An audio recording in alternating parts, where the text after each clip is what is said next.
حضرت ابو ہریرہ رضی اللہ تعالیٰ عنہ بیان کرتے ہیں کہ ایک دن میں مدینے کی بازار سے گزر رہے تھے اور میں نے وہاں پہ ٹھہر گیا۔ ٹھہرنے کے بعد میں نے کچھ لوگوں کو بازار میں دیکھا۔ حضرت ابو ہریرہ جب لوگوں کو بازار میں دیکھا، دیکھنے کے بعد لوگوں سے کہتا ہے، لوگوں تمہیں اس بازار میں کس چیز نے روک رکھا ہے؟ اے لوگوں کو مخاطب کرنے کے بعد ابو ہریرہ بیان کرتے ہیں، اے لوگوں تمہیں اس بازار میں کس چیز نے روک کے رکھا ہے؟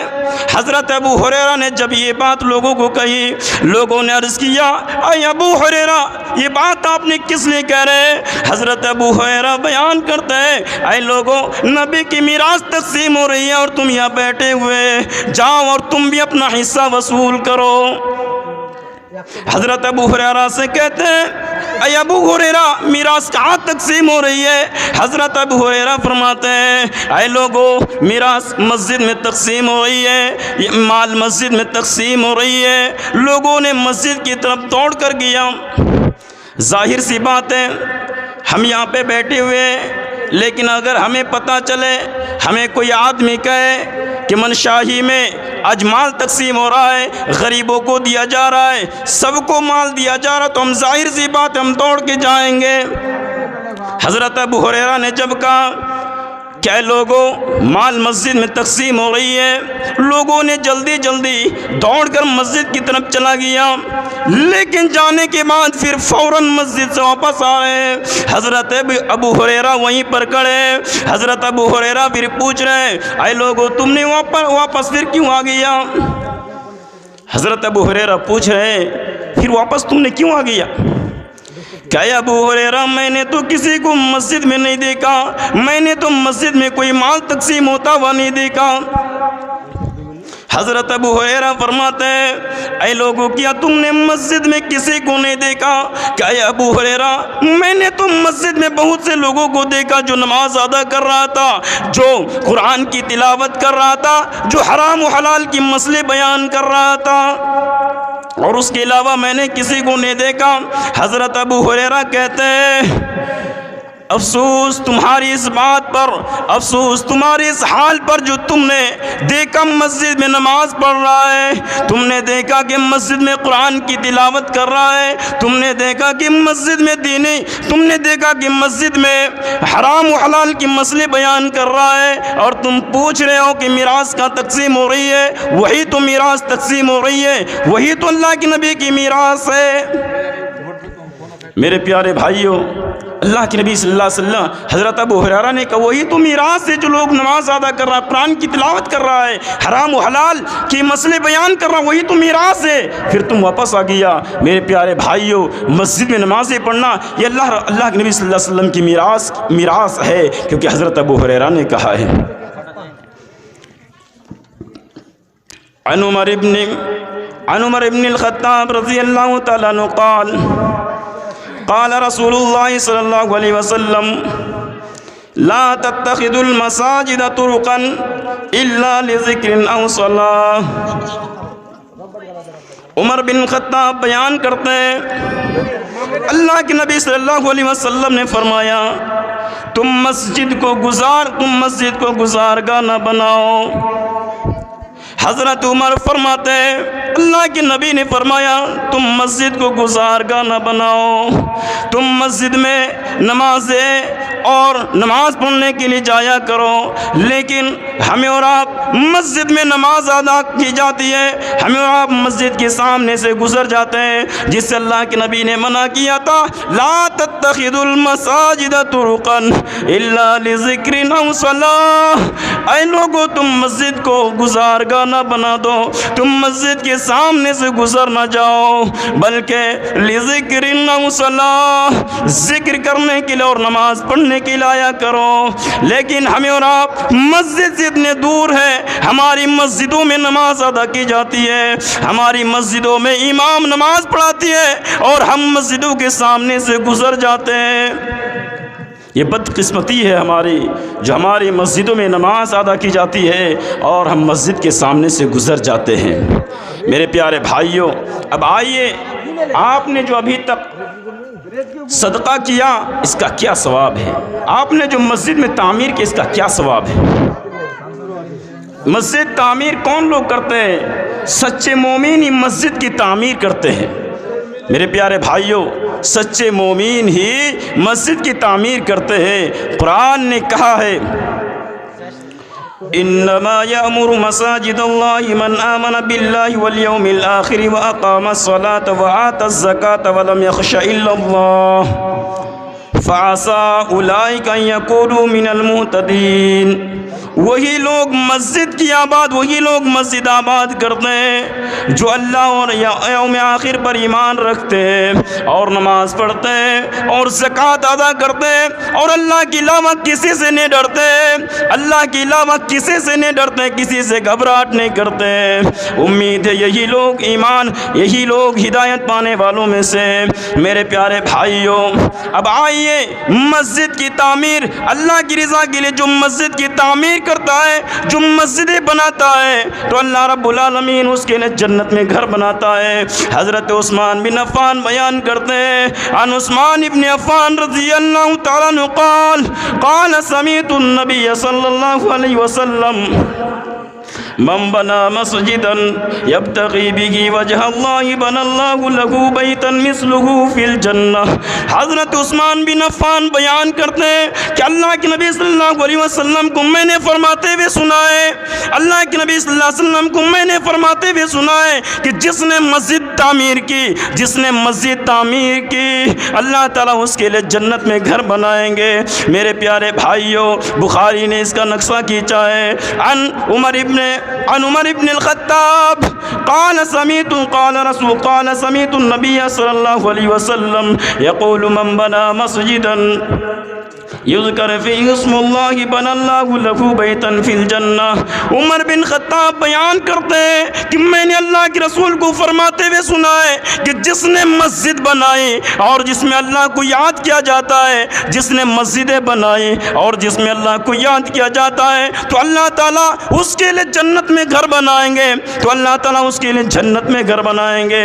میرے پیارے بھائیوں، یہاں پہ ایک بات بھی ثابت ہے کہ جس نے دکھاوے کے لیے نہیں اور جس نے شہرت کے لیے نہیں بلکہ اللہ کی رضا کی خاطر مسجد کی تعمیر کی، تو اللہ رب العالمین اس کے لیے جنت میں ایک بہتر سا گھر بنائے گا۔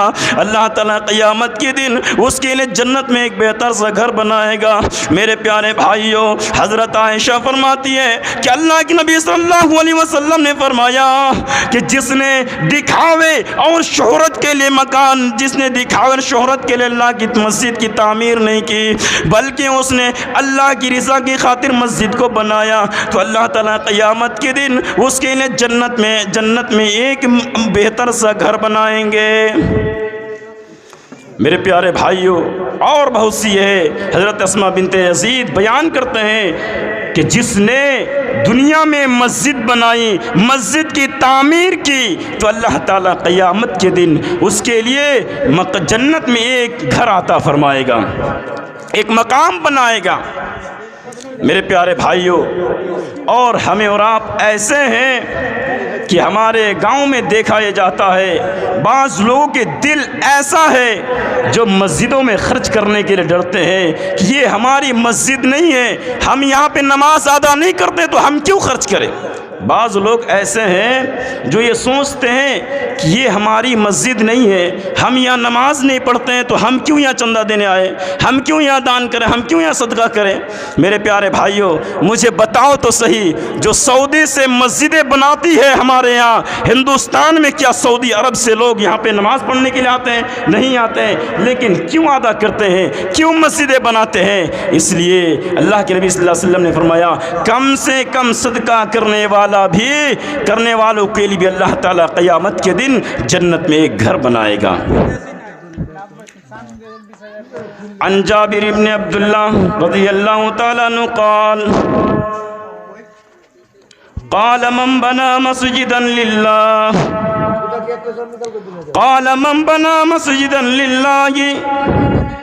فإن اللہ بینی لہ بیتا عز وجل له بیتا فی الجنہ جابر رضی اللہ تعالیٰ عنہ سے روایت ہے کہ اللہ کے رسول صلی اللہ علیہ وسلم نے فرمایا جو شخص چڑیا کے گھونسلے کے برابر یا اس سے چھوٹی مسجد آباد کرے یا اس سے چھوٹی مسجد تعمیر کرے تو اللہ تعالیٰ اس کے لیے بھی قیامت کے دن اس کے لیے بھی جنت میں ایک مقام عطا فرمائے گا۔ یعنی وضاحت یہ ہے کہ جو شخص چڑیا کے گھونسلے کے برابر یا اس سے بھی چھوٹی مسجد یعنی بہت ہی چھوٹی مسجد یا کسی مسجد کی تعمیر میں یہ قلیل چندہ ادا کرنے والا قلیل چندہ ادا کرنے والا یعنی تھوڑا سا چندہ ادا کرنے والا ہو یعنی چڑیا کے گھونسلے کے برابر ہو تو اللہ تعالیٰ اس کے لیے بھی جنت میں مقام عطا کرتا ہے۔ اس کا مطلب یہ ہے کہ چڑیا کے گھونسلے کے برابر یعنی اگر ہم مسجد میں ایک اینٹ دان کریں، مسجد میں ایک اینٹ صدقہ کریں تو یہ بھی ہمارے لیے جنت میں مقام بن رہا ہے۔ ہم مسجد میں ایک بوڑا سیمنٹ عطا کریں یہ بھی ہمارے لیے جنت کے لیے ایک مقام بن رہا ہے۔ ہم مسجد کے لیے ایک اتنی سی بڑی رٹ کیوں نہ دیں وہ بھی ہمارے لیے جنت میں ایک مقام بن رہا ہے۔ میرے پیارے بھائیوں، تو ہم کیوں ہٹے مسجد بنانے میں، ہم کیوں ہٹے مسجد کی تعمیر کرنے میں، ہم کیوں ہٹے مسجد کی تعمیر کے پیچھے، ہم مسجد کی تعمیر میں کیوں پیچھے ہٹے؟ ہمیں چاہیے کہ ہم اللہ رب العالمین کی یاد میں ہم مسجد میں ادا کرتے رہیں۔ اس لیے اللہ کے نبی صلی اللہ علیہ وسلم نے فرمایا تھا اے لوگوں، قیامت کے قریب ایک وقت ایسا آئے گا جو لوگ اپنے ایمان پر ثابت قدم نہیں رکھ سکیں گے۔ لوگوں نے پوچھا اللہ کے نبی کیسے لوگ اپنے ایمان پر ثابت قدم نہیں رکھ پائیں گے؟ اللہ کے نبی نے فرمایا بادروا بالاعمال فترا كقطع الليل المظلم، اے لوگوں جلدی جلدی نیک اعمال کر لو۔ میرے پیارے بھائیوں، اللہ کے نبی صلی اللہ علیہ وسلم فرماتے ہیں اے لوگوں جلدی جلدی نیک اعمال کر لو، عمل صالح کر لو۔ کیوں؟ اللہ کے نبی سے کہا گیا جو تاریک رات کے ٹکڑوں کی مانند ہوں گے، یصبح الرجل مؤمنا ویمشی کافرا او یمشی مؤمنا ویصبح الرجل کافرا۔ اللہ کے نبی فرماتے ہیں اے لوگوں یہ ایک وقت ایسا آئے گا جو لوگ اپنے ایمان پر ثابت قدم نہیں رکھ سکیں گے۔ اللہ کے نبی نے جب صحابہ نے سوال کیا تو اللہ کے نبی نے فرمایا یصبح الرجل مؤمنا ویمشی کافرا، اے لوگوں اس وقت ایک شخص صبح کے وقت مومن ہوگا تو شام کے وقت کافر ہو جائے گا۔ اے اللہ کے نبی لوگ صبح کے وقت مومن کیسے ہوں گے اور شام کے وقت کافر کیسے ہو جائیں گے؟ اللہ کے نبی فرماتے ہیں اے لوگوں ایک شخص ایسا ہوگا جو فجر کی نماز پڑھنے کے بعد اللہ سے دعا کرے گا اے اللہ آج کے بعد میں کبھی نماز نہیں چھوڑوں گا، اے اللہ آج سے پہلے جو میں شراب پیتا تھا آج کے بعد میں شراب نہیں پیوں گا، اے اللہ آج سے پہلے جو نمازیں چھوڑتا تھا آج کے بعد میں نماز نہیں چھوڑوں گا، اے اللہ آج سے پہلے میں جو بھی گناہ کی اللہ تو میری گناہوں کو معاف فرما۔ اس طرح مومن بندہ ہوگا، صبح کے وقت مومن ہوگا، ظہر کی نماز ادا کرے گا، عصر کی نماز ادا کرے گا اور مغرب کی اذان جب ہوگی اس کے کانوں میں جب اذان جاتی ہوگی حی علی الصلاۃ آؤ نماز کے لیے، حی علی الفلاح نماز کے لیے، تو کہاں رہیں گے؟ وہ شراب کے اڈے میں بیٹھے ہوئے ہوں گے، وہ جوئے کے اڈے میں بیٹھے ہوئے ہوں گے۔ لوگوں اللہ کے نبی فرماتے ہیں وہ شراب کے اڈے میں بیٹھے ہوں گے، وہ جوئے کے اڈے میں بیٹھے ہوں گے، اذان کی آواز آتی ہوگی آؤ نماز کے لوگ گانا فلمیں دیکھتے ہوں گے۔ ایسے لوگ صبح کے وقت مومن ہوں گے تو شام کے وقت کافر ہو جائیں گے۔ اللہ کے نبی پھر فرماتے ہیں او یمسی مؤمنا ویصبح الرجل کافرا، اسی طرح ایک شخص شام کے وقت مومن ہوگا، مغرب کی نماز ادا کرے گا، کہے گا اللہ آج کے بعد میں جو گناہ کیا ہوں اللہ تو میری گناہوں کو معاف کر دے، آج کے بعد میں کوئی گناہ نہیں کروں گا، آج کے بعد میں روزہ نہیں چھوڑوں گا، آج کے بعد میں نمازیں نہیں چھوڑوں گا۔ لیکن وہی شخص عشاء کی نماز ادا کرنے کے بعد فجر میں سویا ہوا ہوگا۔ اس طرح لوگ اپنے ایمان پر ثابت قدم نہیں رکھ سکیں گے۔ اللہ کے نبی نے فرمایا یبیہ دینہ بعرض من الدنیا، اور اپنے دین کو دنیا کے سامان سے بیچ ڈالے گا۔ یعنی کیسے؟ اپنے دین کو دنیا کے سامان سے بیچ ڈالے گا، دین کو چھوڑ کر دنیا کے سامان کے بدلے چھوڑ دے گا۔ آج دین شریعت کہتا نماز پڑھو، وہ نماز چھوڑ کر کام میں مشغول رہے گا۔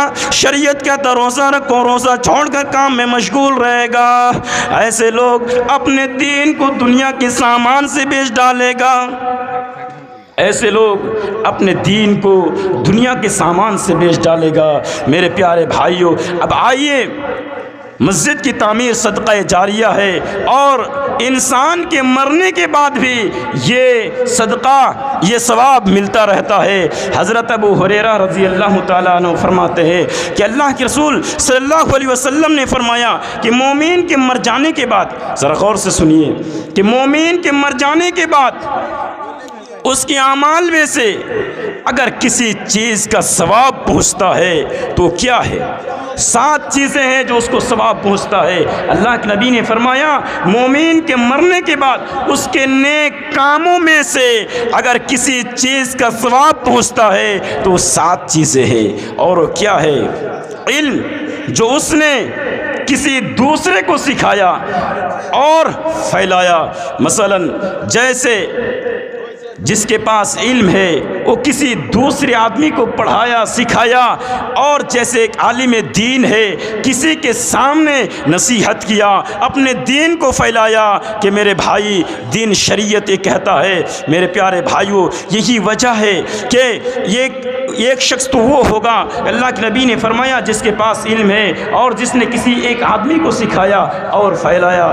دوسرا، نمبر 2، نیک جس نے اپنے نیک اولاد کو چھوڑا۔ نمبر 3، قرآن مجید جس کا کسی کو عالمی وارث بنایا۔ نمبر 4، جس نے مسجد کی تعمیر کی۔ کیا فرمایا؟